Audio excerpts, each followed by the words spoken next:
Insurance. This is Tony Cañas, Chief Motivational Officer at Insurance Nerds and PNC Client Advisor at the Jacobson Group. And today I'm recording from home, from my home base of Columbus, Ohio. It's actually Sunday when I'm recording, so this will not go out live today. I'll save it for later. And today I want to talk to you about distracted driving, and especially texting or emailing while driving. The reason I want to talk to you about this is because if you follow Insurance Nerds advice, there is a very good chance that you will end up eventually in a job that requires some amount of driving. Whether you end up on a field role where you drive all the time, or whether you end up just visiting other offices in your company and with a rental car and driving part of the time between those offices or whatever, there's a chance that you'll be driving for work at times. And even if you're commuting to work, I still want you to know this. I feel some responsibility to make sure you know this.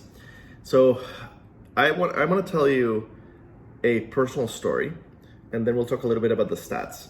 And this story this is the very first time I'm telling this story. Even my girlfriend doesn't know it. It's something that I've held kind of secret for a good few years now. But I think it needs to be told. So back in 2014, I was the field sales manager for American Modern, a Munich Re company in Northern California. So my job involved driving from my home base in Berkeley, California, all around Northern California. I had a territory that extended 4 hours north, more than 4 hours east, all the way to Reno, and even passed into eastern Nevada, and south all the way to Visalia, California. So I had a very large territory. I think Mondays would be my work from home day.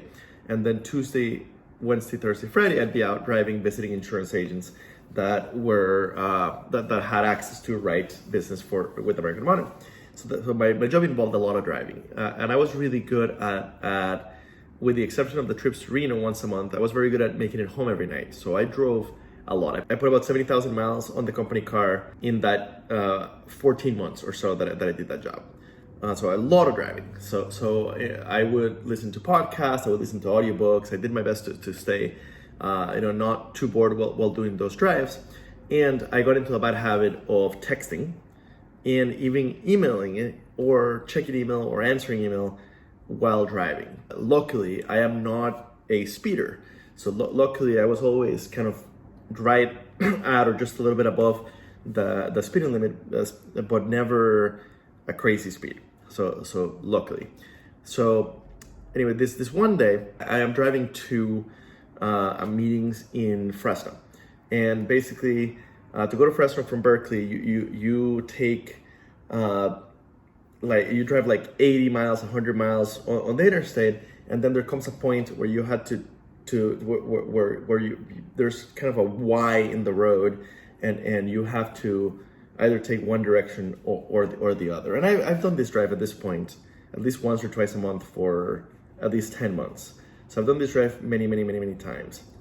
So I feel really overconfident about this drive. So I had my phone vibrated that I had an email, and I'm going at highway speed. Cruise control is set to 68 or 70. So I'm not speeding or anything. I'm not going just above the speed limit, like a very normal speed. My phone's in my hand, and it vibrates. I have an email. I open my email app. I look down, and I have an email. I'm gonna be at home office next week, and there was a particular meeting I wanted. So the email was a reply on the meeting request to this particular person internally in the company, and I'm like, fantastic, right? So I hit the reply button and started typing a 3-word reply, just being like, I will see you there, signed Tony. And I hit send, and I thought that I had taken my eyes off the road for 2 seconds, right? And I felt completely confident doing this. So anyways, I'm holding the phone, I hit the send button, and then I look up, and traffic has stopped around me.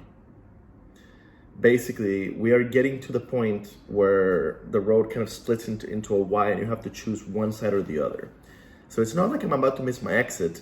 The road is about to end, and traffic has come to almost a complete stop in front of me because of people choosing to go right or to go left. I have to go right. I instinctively hit the brakes, like slam on the brakes as I am quickly going to rear end the car in front of me and cause a major accident. The tires screech. My adrenaline starts pumping incredibly fast, and I have the magically, like my mom would say, my guardian angel. I have the reaction time to turn left and move from the right lane to the left lane, and I avoid hitting the line of cars on the right lane that's getting on the exit that I should have taken. The car kind of like goes all over the place miraculously. It's hard to describe.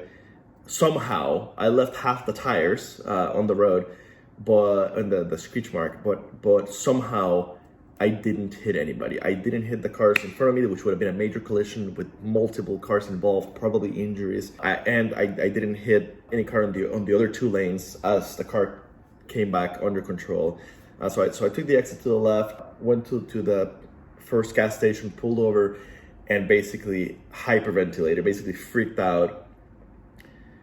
I could have died in that accident. I could have killed somebody else. I could have, very best case scenario, maybe I would have walked away with just property damages and no injuries, not to myself or to others. I would have likely lost my job. It would have likely been a major accident in my driving record that would have made it hard to get any other sort of field job in the future. This was a big deal. It would have been a gigantic deal, and I immediately realized how stupid it was of me to text and drive, or in this case to email and drive. And I learned a lesson. Never did it again. I immediately bought as soon as I got home, that day I ordered a stand for the headphone and for the cell phone. I no longer drive. This is 5 years ago, a little more than 5 years ago. I no longer drive with my cell phone in my hand, and I have gotten really good at ignoring it, at not dealing with text messages or emails or anything while I'm driving. I'm very lucky, and I realized that I was very lucky, and I learned the lesson in one go, without an actual accident. It was way too close for comfort, and I learned the lesson. And if ever, especially if I'm out with a rental car and I don't have a proper stand and I have my phone in my hand, and if I find myself checking a text or something, I remind myself of that potential accident. I got really lucky, but many people don't, and you might not if you text and drive. I want to leave you with some stats. 2016, 37,461 lives were lost on U.S. roads, and that is an increase of 5.6% from 2015. And cars are getting safer, right? Cars are getting better and better safety features. The only explanation for an increase in deaths on the road is distracted driving. 10% of fatal crashes and 15% of injury crashes in 2015 were caused by distraction, according to the National Highway, NHTSA, whatever that's, National Highway something. Distracted driving crashes are underreported, according to the NSC. And the NSC estimates that cell phone use accounts probably for about 27% of accidents. In 2015, 3,474 people were killed, and an estimated additional 381,000 were injured in crashes where we know the drivers were distracted. You're a professional. You would never drive drunk. Texting and driving, or checking your email and driving, distracted driving, is just as bad. It's just as dangerous as driving drunk. That's what the latest research has found. You would never drive drunk. Don't text and drive. So, quite simply, don't play with your life. Don't play with other people's lives. Don't risk your career. Just don't do it. Learn from my mistakes and don't put yourself in a situation where you might make that same mistake. It's just not worth it. Whatever the text is, whatever the email is, nothing is so important that it can't wait half an hour, 40 minutes, an hour until you pull over to get gas or to get a beverage or to go to the bathroom. Nothing is that important. TC out.